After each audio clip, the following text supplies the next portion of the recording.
Hello friends, வணக்கம். Welcome back to the channel. இன்றைக்கி நம்மளோட vlog பார்த்துக்கிட்டிங்கன்னா ஆஃப்டர்நூன்லேருந்து ஸ்டார்ட் ஆகுது. இன்றைக்கி மார்னிங் பிரேக்ஃபாஸ்ட் வந்து தோசையும் கொஞ்சம் நேற்று வச்சுருந்த சாம்பாரும் இருந்தது, அதை வச்சு முடிச்சாச்சு. இன்றைக்கி லஞ்சுக்காக நான் இன்றைக்கி காளான் பிரியாணி கூட தொட்டுக்கிறதுக்காக ரைத்தா தான் ரெடி பண்ண போகிறேன்.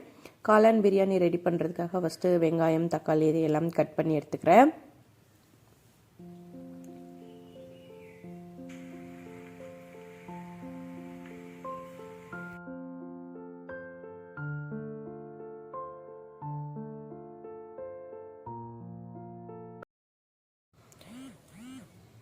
வெங்காயம், தக்காளி எல்லாம் கட் பண்ணதுக்கப்புறமா நான் காளானை கட் பண்ணி எடுத்துக்கிறேன். காளானை ரெண்டு பீஸாக தான் கட் பண்ணுறேன். சென்டரில் ஒரே ஒரு லைன் தான் கட் பண்ணுறேன். நான் ரொம்ப குட்டி குட்டியாக கட் பண்ணல, பட் ஆனால் இது போட்டு வணக்கும் போது ரொம்ப சின்ன சைஸ் ஆயிரும். அதனால் 2 பீஸாக தான் கட் பண்ணிக்கிறேன்.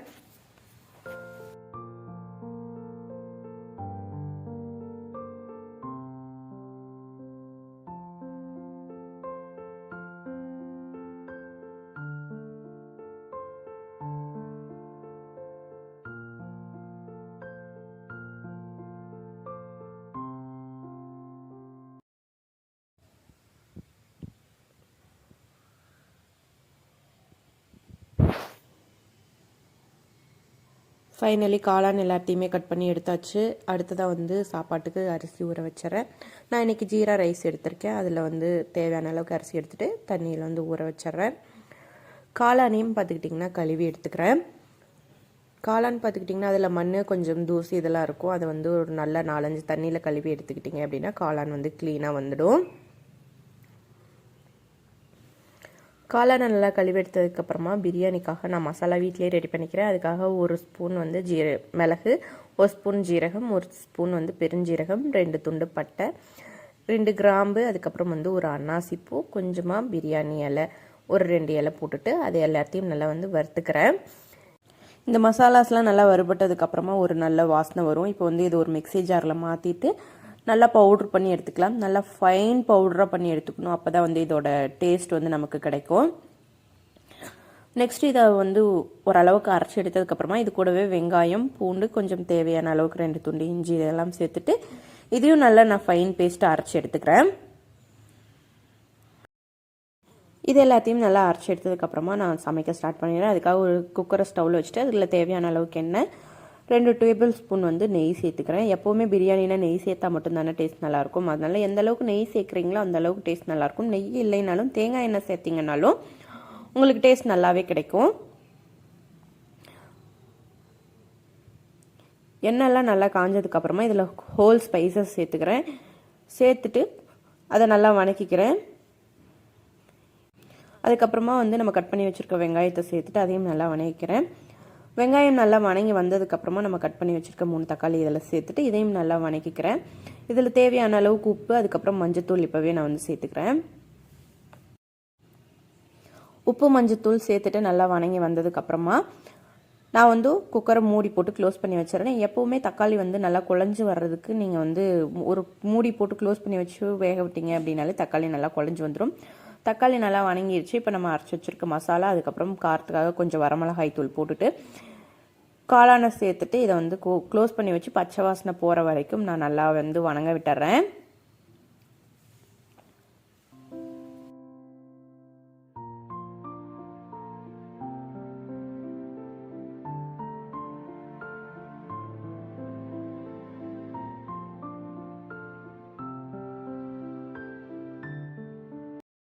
காளான்லாம் நல்லா வணங்கி வர்ற கேப்பில் நான் இங்கிட்ட சைடில் ரைத்தாவுக்கு ரெடி பண்ணிடுறேன். அதுக்காக நான் இன்றைக்கி 1/2 வெங்காயம் எடுத்திருக்கேன். ரைத்தாவுக்கு எப்போவுமே வெங்காயம் நைஸாக கட் பண்ணிங்கன்னா ரைத்தா நல்லா டேஸ்ட்டாக இருக்கும். ரைத்தாவு வெங்காயம் நல்லா கட் பண்ணிவிட்டு அதை நல்லா பிசைஞ்சு விட்டுட்டு போட்டிங்க அப்படின்னா தயிரில் நல்லா வெங்காயம் ஊறி வரும். வெங்காயத்துக்கு கூட ஒரு கொத்து கருவேப்பிலை, ஒரு பச்சை மிளகா கட் பண்ணி சேர்த்துக்கிறேன். பச்சை மிளகா நீ கொஞ்சம் பெருசாக கட் பண்ணி சேர்த்துக்கிறேன், இல்லாட்டி வாய்க்கு வரும். அதனால் வெங்காயத்து கூட கொஞ்சம் தயிர் அதிகமாக ஊற்றினீங்கன்னா ரைத்தா எப்போவுமே டேஸ்ட்டாக இருக்கும். இங்கே பார்த்துக்கிட்டிங்கன்னா மசாலா நல்லா வணங்கி வந்துருச்சு. இது கூட 4 டேபிள் ஸ்பூன் தயிர், கொஞ்சமாக கொத்தமல்லி, புதினா சேர்த்துக்கிறேன். அதுக்கப்புறம் தேவையான அளவுக்கு தண்ணியும் இதில் சேர்த்துட்டு இது தண்ணி நல்லா கொதி வரட்டும். இதுக்கு இடையில கொஞ்சம் பாத்திரம் இருக்குது, அதையும் நான் கழுவி வச்சிட்றேன். இந்த மாதிரி சமைச்சிட்ருக்கப்போ சின்ன சின்ன கேப் கிடச்சிதுன்னா சைடில் ஏதாவது வேலை பார்த்துக்கிட்டிங்கன்னா உங்களுக்கு கிச்சன் ஒர்க் வேகமாகவே முடிஞ்சிடும். தண்ணி நல்லா கொதிச்சு வந்துடுச்சு. இப்போ நம்ம கழுவி வச்சுருக்க அரிசி இதில் சேர்த்துடலாம். சேர்த்து விட்டுட்டு நல்லா மிக்ஸ் பண்ணி விட்டுறேன். இது வந்து நல்லா கொதிச்சு வந்ததுக்கப்புறமா நான் குக்கரை க்ளோஸ் பண்ணிவிட்டு இது வந்து ஒரு 3 சவுண்டு விட்டு எடுத்தோம் அப்படின்னா நமக்கு வந்து காளான் பிரியாணி ரெடி ஆகிடும். இது வந்து விசில் வர்ற கேப்பில் கிச்சன் கவுண்டர் டாப்பையும் நான் கையோட க்ளீன் பண்ணிடுறேன். இந்த மாதிரி தான் சமைக்கிறப்போ ஒரு சின்ன கேப் கிடச்சாலும் ஏதாவது வேலை இருந்துச்சுன்னா முடிச்சிடுவேன். ஸ்டார்டிங்கில் கஷ்டமாக இருக்கும், போக போக அப்படியே உங்களுக்கும் பழகிடும். இப்போ பார்த்துக்கிட்டிங்கன்னா நமக்கு பிரியாணி விசில் வந்துடுச்சு. பிரியாணி வந்து நல்லா சுட சுட ரெடி ஆயிடுச்சு. இது கூட நெய் ஒரு 2 டேபிள் ஸ்பூன் விட்டுட்டு மிக்ஸ் பண்ணிங்க அப்படின்னா நமக்கு பிரியாணி நல்லா டேஸ்ட்டாக கிடச்சிரும். இது கூட ரைத்தா வச்சு சாப்பிடும்போது நல்லா டேஸ்ட்டாக இருந்துச்சு. இன்றைக்கி வந்து சைடிஷ் எதுவுமே ரெடி பண்ணல. ரைத்தாவோட நம்மளோட லஞ்ச் வந்து முடிஞ்சிருச்சு. லஞ்ச் எல்லாம் முடிச்சுட்டு கொஞ்சம் நேரம் ரெஸ்ட் எடுத்ததுக்கப்புறமா பெடிக்யூர் பண்ணலாமே அப்படின்ட்டு வந்தேன். அதுக்காக ஒரு பவுலில் 2 ஸ்பூன் வந்து சர்க்கரை, 1 ஸ்பூன் காஃபி பவுடர் எடுத்துகிட்டு கொஞ்சமாக தேங்காய் எண்ணெய் போட்டு அதை எல்லாத்தையும் நல்லா மிக்ஸ் பண்ணி எடுத்துக்கிட்டேன். இதை வந்து ஸ்க்ரப்பிங்காக நம்ம யூஸ் பண்ணிக்கலாம். அதுக்காக வந்து ஃபஸ்ட்டே எடுத்துகிட்டு போய் பக்கத்தில் வச்சுக்கிட்டோம் அப்படின்னா நமக்கு கொஞ்சம் ஈஸியாக இருக்கும். அதனால் ஃபஸ்ட்டே ரெடி பண்ணி எடுத்துக்கிட்டேன். அதுக்கப்புறம் ஒரு பக்கெட்டில் நல்லா கை பொறுக்கிற அளவுக்கு சுடு தண்ணி எடுத்துக்கிட்டு அதில் கொஞ்சமாக கல் உப்பு, அதுக்கப்புறம் பார்த்துக்கிட்டிங்கன்னா ஒரு எலுமிச்சம்பழ சாறு ஃபுல்லாக பிழிஞ்சு விட்டுட்டேன். அதுக்கப்புறம் வந்து ஒரு 3 பம்ப் ஷாம்பு எடுத்துகிட்டு அதை எல்லாத்தையும் நல்லா மிக்ஸ் பண்ணிவிட்டு அதில் வந்து என் காலை வந்து ஒரு 15லேருந்து 20 நிமிஷம் நல்லா ஊற வச்சுக்கிட்டேன். இதுலேயே பார்த்துக்கிட்டிங்க அப்படின்னா நம்மளோட டெட் செல்ஸ்லாம் நல்லா ஊறி வந்திருக்கும். அப்போது வந்து இந்த மாதிரி ஒரு ஸ்க்ரப்பரை எடுத்துக்கிட்டு நல்லா ஸ்க்ரப் பண்ணி எடுத்தோம் அப்படின்னா நம்ம ஸ்கின்னில் இருக்க அந்த டெட் செல்ஸ் எல்லாம் வந்துடும். இந்த மாதிரி ஸ்க்ரப் பண்ணி நான் எல்லா இடத்துல இருக்க டெட் செல்ஸையும் நான் வந்து ரிமூவ் பண்ணிக்கிறேன்.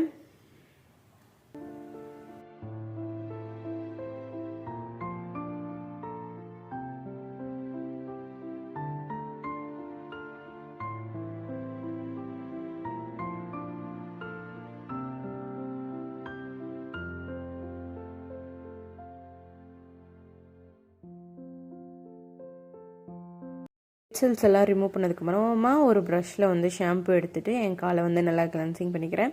இதனால என் காலில் இருக்க அழுக்கு எல்லாரும் வந்து ரிமூவ் ஆயிரும் இந்த மாதிரி ஷாம்பு வச்சு க்ளீன் பண்ணுறதுனால. இந்த மாதிரி ஷாம்பு வச்சுட்டு நல்லா நம்ம விரல் இடுக்கு, அதுக்கப்புறம் பார்த்துக்கிட்டிங்கன்னா நகத்தோட சந்து இதுலலாம் வந்து நல்லா க்ளீன் பண்ணி எடுத்துக்கணும்.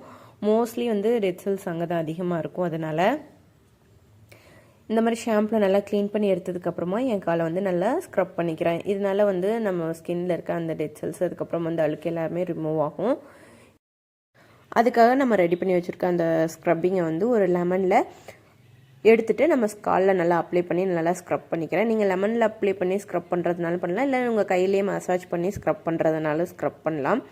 இந்த மாதிரி ஸ்க்ரப்பிங் பண்ணுறதுனால நம்ம ஸ்கின்னோட போர்ஸ்குள்ளே இருக்க அந்த டெட் செல்ஸ் அதுக்கப்புறம் வந்து டஸ்ட் எல்லாமே ரிமூவ் ஆகி நம்மளோட ஸ்கின் நல்லா பிரைட்னிங்காக இருக்கும். இந்த மாதிரி ஸ்க்ரப் பண்ணி எடுத்ததுக்கப்புறமா என்னோடய காலை நல்லா வாஷ் பண்ணிட்டு வந்துடுறேன்.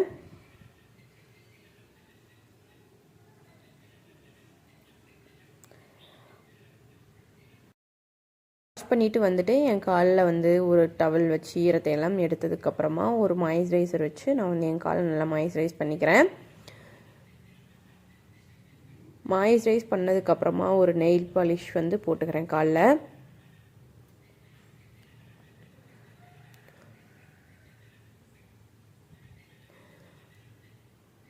ஃபைனலி பார்த்துக்கிட்டிங்கன்னா நம்ம ஸ்கின்னில் இருக்க அந்த டர்ன் கிராக் எல்லாமே ரிமூவ் ஆகிடுச்சு. வேணால் நீங்களும் இதை வீட்டில் ட்ரை பண்ணி பார்த்துட்டு எனக்கு ரிசல்ட் எப்படி இருந்துச்சு அப்படின்னு சொல்லுங்கள். நம்மளோட vlog இங்கனையோட முடியுது. Keep supporting me and bye.